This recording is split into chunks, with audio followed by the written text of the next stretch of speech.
Hi, my name is Amy Bairnsfather. I am here today because March is Colon Cancer Awareness Month, and I was diagnosed with colon cancer in 2017. And I would just like to share some important things I've learned along the way to fellow cancer survivors. So my story is a little different from most people who are diagnosed with colon or rectal cancer. The most common symptoms are blood in the stool and abdominal pain and cramping, but I did not experience those symptoms. I actually thought that I possibly had a gynecological issue going on, so I saw my gynecologist, and when she didn't find anything, since I'm a veterinarian and I palpate animals on a daily basis, I started palpating my own abdomen and I felt a mass. So I made a doctor's appointment immediately and had that checked out. And after a series of tests, ended up having a colonoscopy, and it was discovered that the mass was attached to my colon. Well, the size was considerable. If it would have been smaller, I probably would not have felt it. And I just compared it because it was located on the left side. So I compared to the right, and the right side did not have that.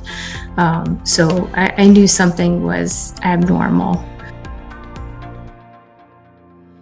In my case, an ultrasound was done first, but that did not determine where it was located. So then a CT was done, and still was not determined what the origin was. So it was then finally a colonoscopy, which is generally the test that diagnoses colon cancer. Colorectal cancer is often lumped together. Colon cancer is in the colon, rectal cancer is in the rectum. The rectum is the area of the colon that's closest to the anus. So they are very similar, but the location is how they are named. Rectal cancers are the ones that are more likely to go through radiation and also have a colostomy bag. So I was fortunate not to have to endure either one of those. I was 43 when I was diagnosed, but unfortunately, the numbers of younger people diagnosed with colon cancer is increasing.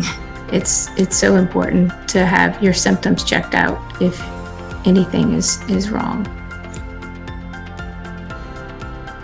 Louisianians are at a higher risk than other states.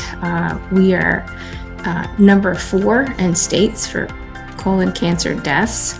Our numbers are high, partially because we eat such good food, but the good food doesn't do good things to our body. So the risk of being overweight and eating lots of sweets and things and red meats are linked to colon cancer, just like many other cancers.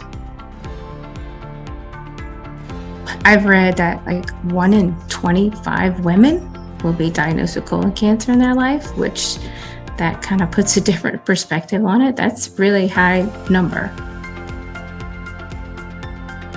My advice to people, early detection is going to be so much easier on somebody than being diagnosed stage 4. So nowadays, early detection has gotten even easier because of the stool sampling tests that are around. I read an article in a newspaper today, actually, and the doctor mentioned those tests and said, although they're not perfect, they are good tests. So if you are not at an increased risk, which would be somebody that has a family history, or you have an underlying colon issue already, like ulcerative colitis, inflammatory bowel disease, then you can do simpler, what I would believe would be simpler tests by submitting a stool sample. If you are at increased risk, then I would definitely talk to your doctor about the possibility of being screened prior to age 45. 45 is the recommended age right now, and the insurance companies should absolutely cover it starting at age 45. But if you're under 45 and increased risk, I would definitely talk to your doctor, talk to your insurance company. There's a good reason for it to be done before that age for many people. So if you find yourself to be one of those people to get diagnosed with colon cancer, my biggest piece of advice is to stay positive. Yes, you're going to cry your eyes out many times, and you have that right, and you should let it all out. But staying positive, I truly believe, has gotten me to where I am today. I also think that you need to lean on your support group, friends, family. If you don't have a support group, you can lean on Unite's Pillar Group. It's a great group of people that have been through the same thing, so you can relate with them. Another important thing is finding a doctor that you are comfortable with. I will admit I did not stay with my first oncologist. Just didn't feel we were a good match. It's going to be a long-term relationship for the rest of your life, so you have to feel comfortable with them. I was stage 4. I consider myself an early stage 4 because most people with stage 4, it has metastasized to another organ. But in my case, it spread to one single lymph node outside of my abdomen. So that is what put me at stage 4. But I went through 6 months of intense chemotherapy, and since that point, which has been since April of 2018, I have had no evidence of disease. I continue to do maintenance chemotherapy until August of just this past year.